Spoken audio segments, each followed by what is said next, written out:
Tonight, after hours of deliberation, Council has finally settled on a budget for the year and a tax hike of 6.78%. Plus, the hospitality industry has recovered since the pandemic shutdowns, but workers are facing a bit of a different situation. And a Prince George resident was a recent online victim of a scam, raising concerns about the dangers of scammers.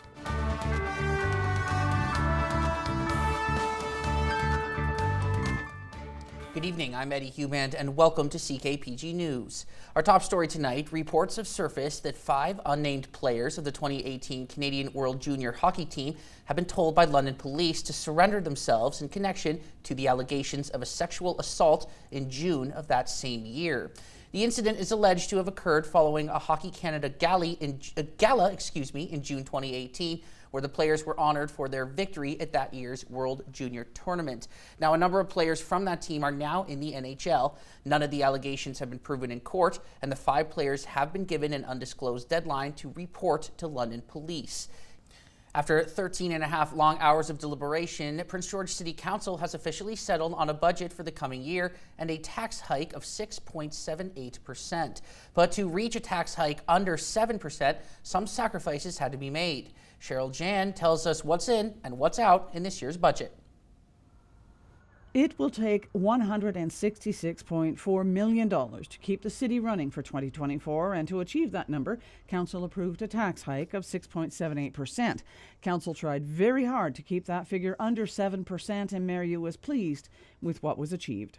So basically, we have done a small cut, taking inflation into consideration, and take a look at our comm team, take a look at our staff. We're pretty lean in terms of compared with the other municipality, and given that fact, and we can able to do this, it's accomplishment. That is compared to a number of municipalities in BC. Saanich and Nanaimo are both looking at tax hikes of 8%, Kamloops 10.8%, Victoria 8.4%, and Vancouver 7.5%. The fact of the matter is the city is doing a lot more than it used to. Definitely in the last 4 years, I think we've all seen a change in the downtown and how homeless populations have affected our budget. We have a lot more needs when it comes to security, bylaw officers, things like graffiti removal and garbage pickup.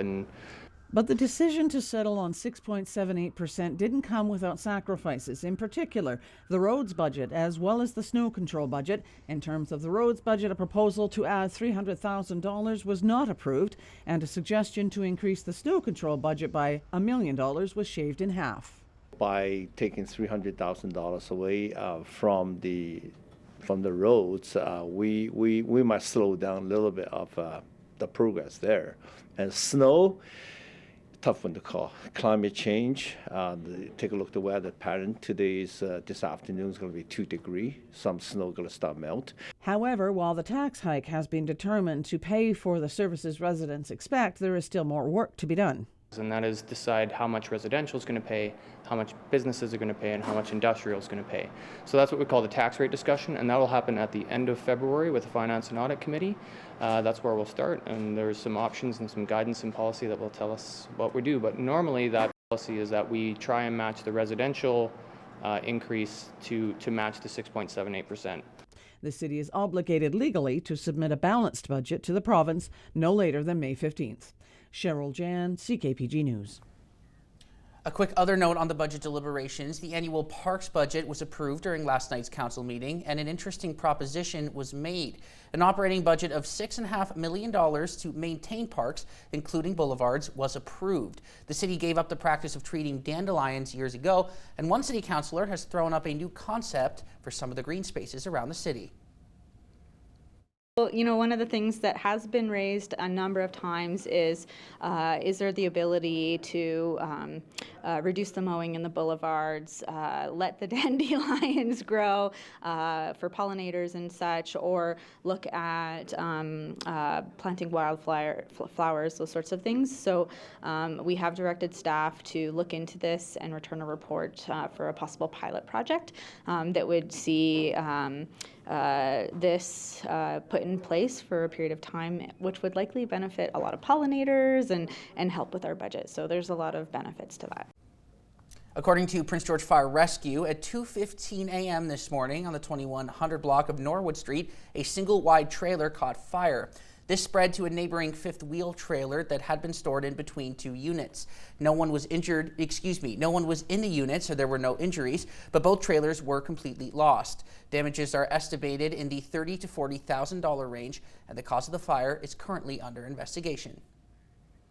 The BC government announced more than 2,500 people died last year due to toxic drugs, with an average of 6.9 people dying every day due to drugs. This is the largest amount of drug-related deaths ever reported in a year, beating 2022's previous high of close to 2,400.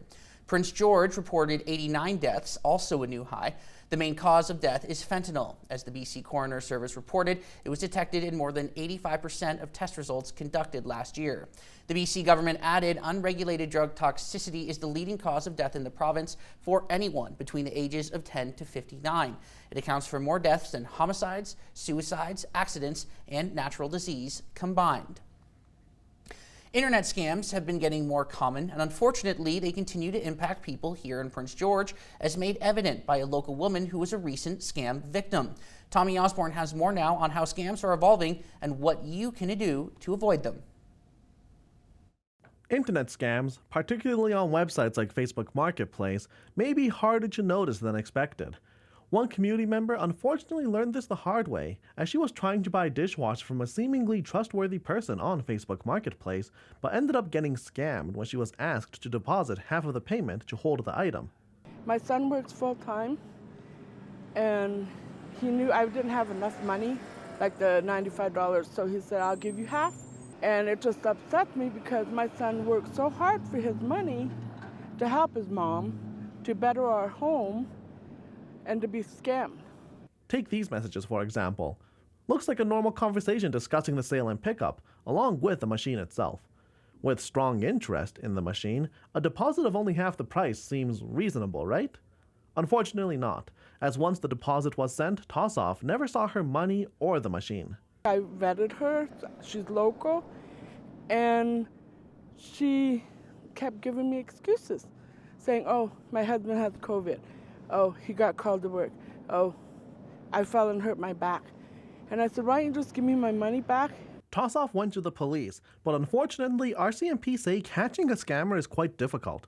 Besides the fact that it's easy to fake accounts, location, identities, and more, scams happen so frequently that sometimes police just don't have the resources to tackle every single case. Because of this, police say it's especially important to be careful when shopping online.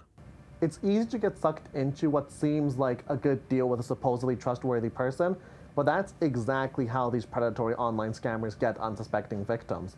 Watching for red flags like frequently asking for deposits, creating a false sense of urgency, or offering a deal or a product that's simply too good to be true, that can help you protect your wallet. Tommy Osborne, CKPG News. As of this morning, the lowest gas price in Prince George was sitting at $1.42.9 per liter at Costco. The lowest price in the province as of this morning was in Williams Lake at $1.38.9 per liter. Manitoba currently has the lowest fuel prices on average in the country at $1.20.2 per liter. BC, meanwhile, has an average price of $1.58.1 per liter.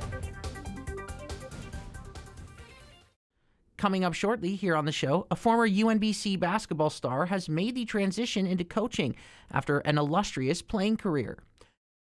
Good evening, everybody. We are looking at, some instability still kind of carrying through the next few days. Tonight, our story for the weather will be snow developing. We do have a few centimeters that will accumulate over the course of the next several hours, and then a bit of a break with a chance of flurries into our Thursday and the next big wave of moisture Friday night. So certainly it is still a bit wintry out there, although the good news is we are starting to see temperatures rising just a little bit. It's becoming much milder and will carry into the weekend with some really mild temperatures. We'll keep an eye on some records, that's for sure, because the temperatures are going to be climbing moving through the next several days. Chance of flurries, though, for Thursday. Again, it's snow tonight and then a bit of a break with a chance of flurries in the forecast for our Thursday. Thursday night looks pretty good. Friday night is the next chance for some snow, as I mentioned. Lots of wet weather along coastal sections especially, but not a whole lot of moisture. It's definitely just a few centimeters accumulating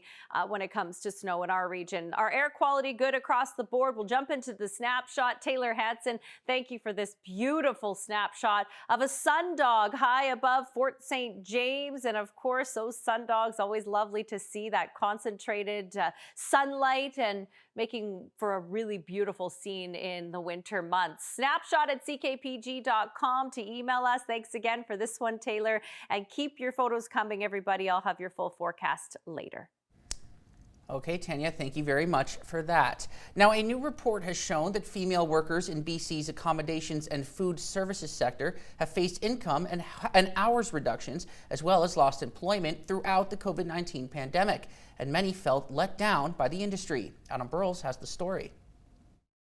While BC's hospitality industry has recovered since the start of the COVID-19 pandemic, female hotel workers, who make up 57% of all hotel workers, say that they feel that they are worse off now than before the pandemic, according to a new report. Some of the workers were laid off on the onset of the pandemic. Some were eventually laid off. Those who returned to work reported worsening of their work conditions in terms of reduced and irregular work hours and incomes, but also increased workload because of understaffing. Every worker that was spoken to in the report spoke of startling financial challenges, with one saying that they have avoided buying lettuce simply because one head of lettuce cost $5. Every woman that we spoke to spoke of financial challenges, strains, from moderate to really extreme financial challenges. They were forced to make adjustments, and these are workers who are earning below a living wage. Michelle Travis with Unite Here Local 40, a union that represents hotel workers, says that many of what female hotel workers are facing is decisions made at the start of the pandemic. That's largely because of cuts that were made by the hotel industry during the pandemic to try to cut costs to avoid losses. The report comes with a set of recommendations, including addressing income insecurity. One of the things we would like to see employers do is really ensure that workers are being paid living wages at a minimum and that they're providing consistent, regular work schedules. For the government, we would also want to ensure that the next time there's a public health crisis or an emergency, that workers who are not severed from their jobs because of a crisis, they should have the right to return. Adam Burles, CKPG News.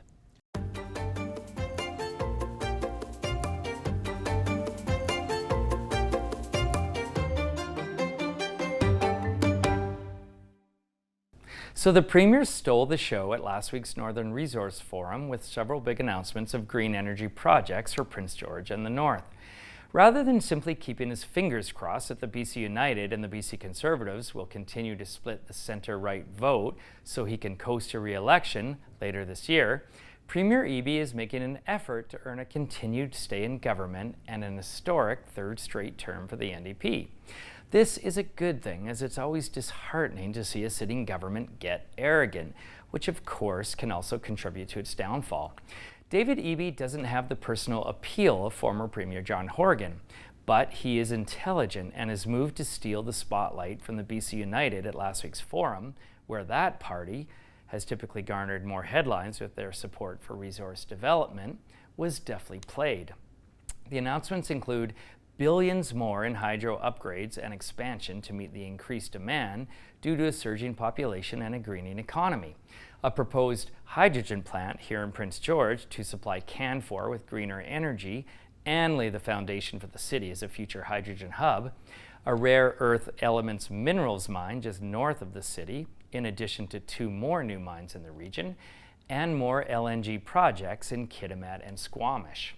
Ironically, it was 10 years ago that former Premier Christy Clark announced the Site C hydro dam and faced harsh criticism from both the left and the right. Those on the right said it was unnecessary because we would never need that power, and therefore it was a waste of taxpayer dollars.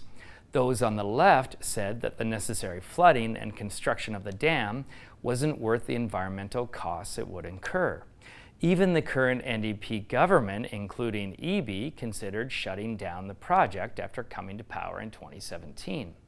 But I guess Christy Clark was right, because it's clear now we are going to need a lot more than the 5,100 gigawatt hours Site C will produce each year.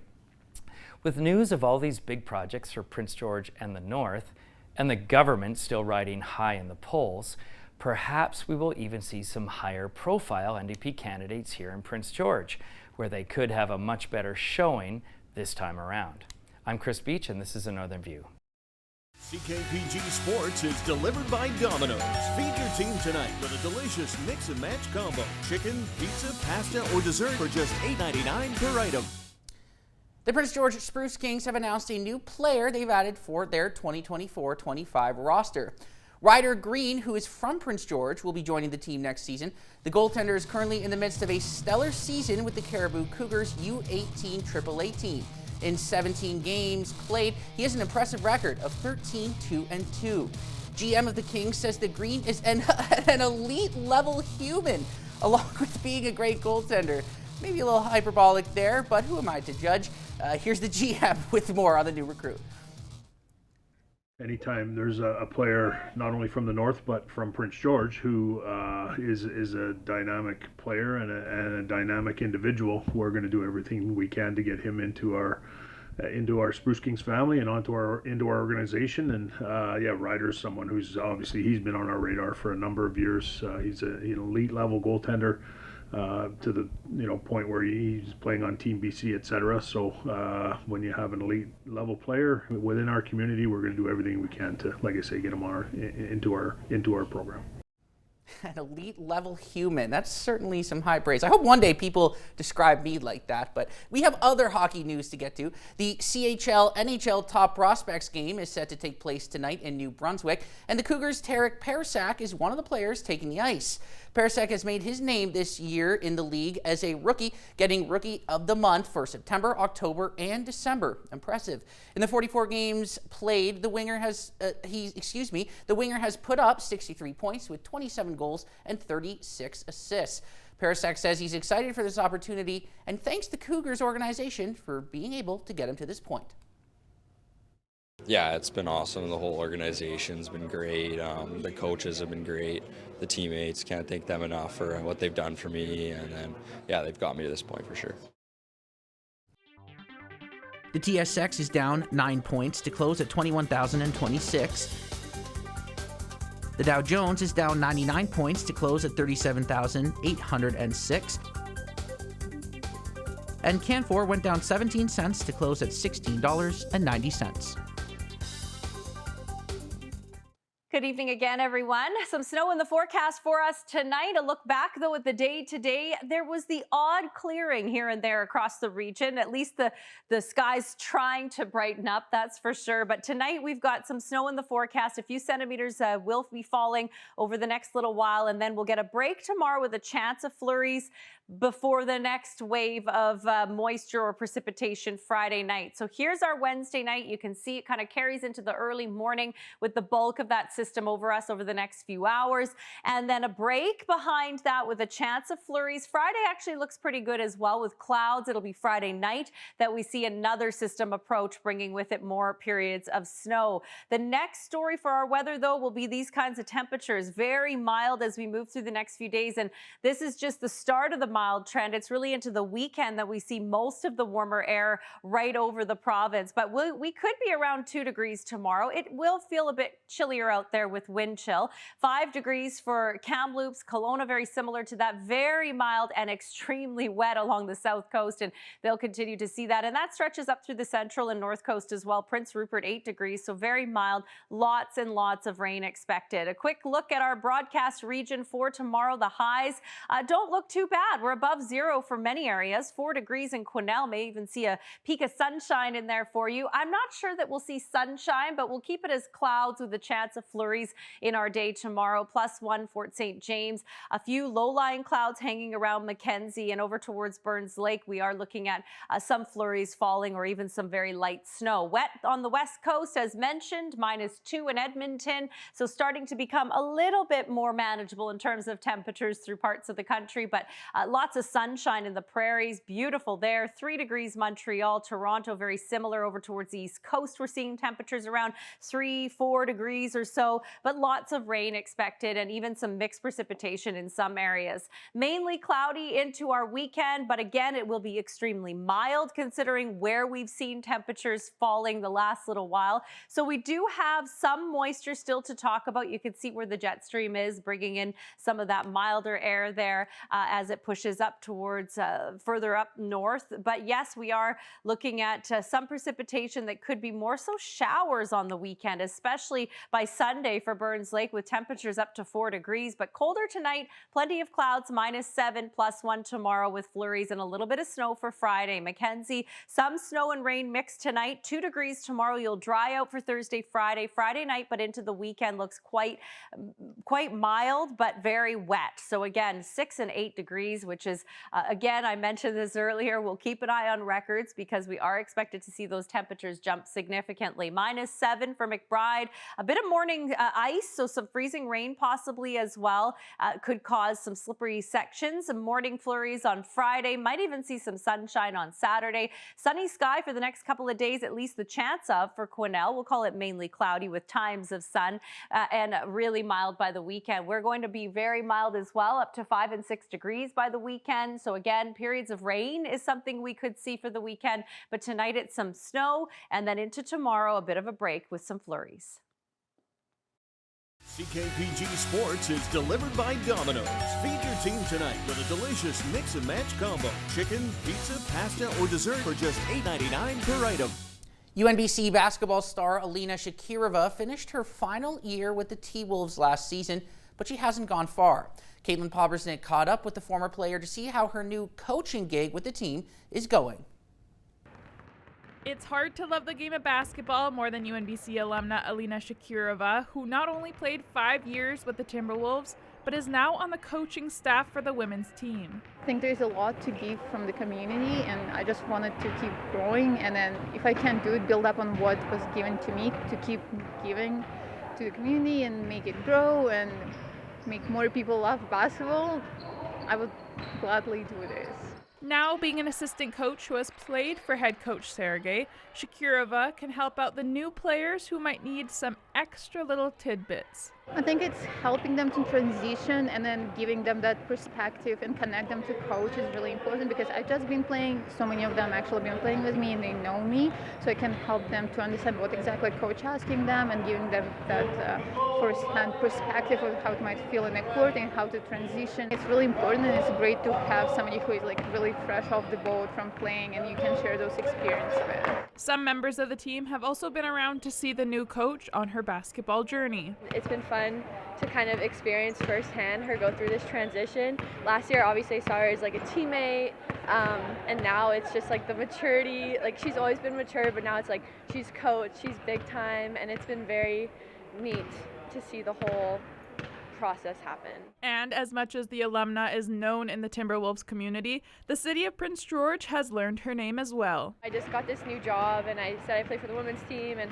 all of them said, "Oh, do you know Alina? Like, she used to play." And yeah, she's definitely going to be like this PG kids spark for a long time. As the former player mentioned, coaching is a good way to stay a part of basketball, but it might not be the long-term goal. I'm still learning, still seeing if it's something for me. So far I really like it and planning to learn more about it and keep growing in that sphere, and then we'll see where it takes me, because it's a very niche thing, but I would like to keep growing in it and pass my experience and my knowledge.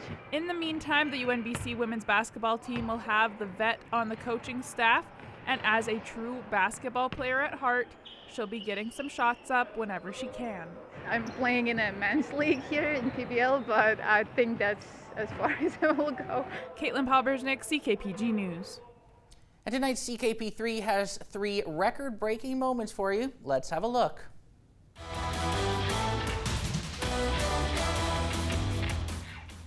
Getting CKP3 started with a continuing record. Nurse. CC to try some quick shot. Burns-Lake gets down and out. They're counting it a goal, and Burns-Lake is furious. McLeod tried to slither. After last night's game against the Blue Jackets, the Oilers currently sit at a 14-game win streak. Edmonton broke the original Canadian record with 13 wins, and now they're just showing off for fun. Williams' turn. Another record, but in the NBA this time, and this one was set back in 1993. 3-4 dribbles, he eyes it, free throw, goal!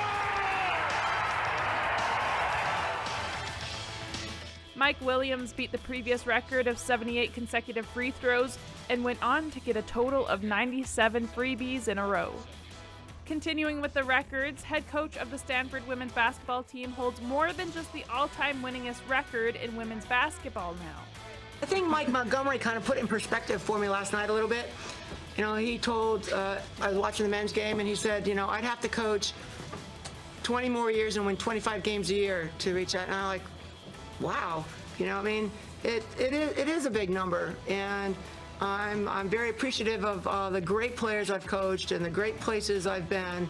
Tara Vanderveer made history winning 1,203 games in her 45-year career, passing former Duke's men's basketball coach, Coach K, after beating the visiting Oregon Ducks 67-56, making her the winningest coach in college basketball history. This takes top spot in tonight's CKP3. Hello from the CKPG Today side. Of course, winter in full swing. And yeah, thank goodness. I think a few organizations around town are saying that. And on the show today, we're going to feature some organizations around town. One, trying to help the folks less fortunate downtown. It's called One Warm Thing, that campaign. And two, the folks at Otway and their snow grooming machine. Now, if you think they're living a tough life out there, they're roughing it, the folks doing the grooming, you're wrong. We're going to show off that luxury machine. Now, what feature would you want if you were the snow groomer? I guarantee it's in this machine.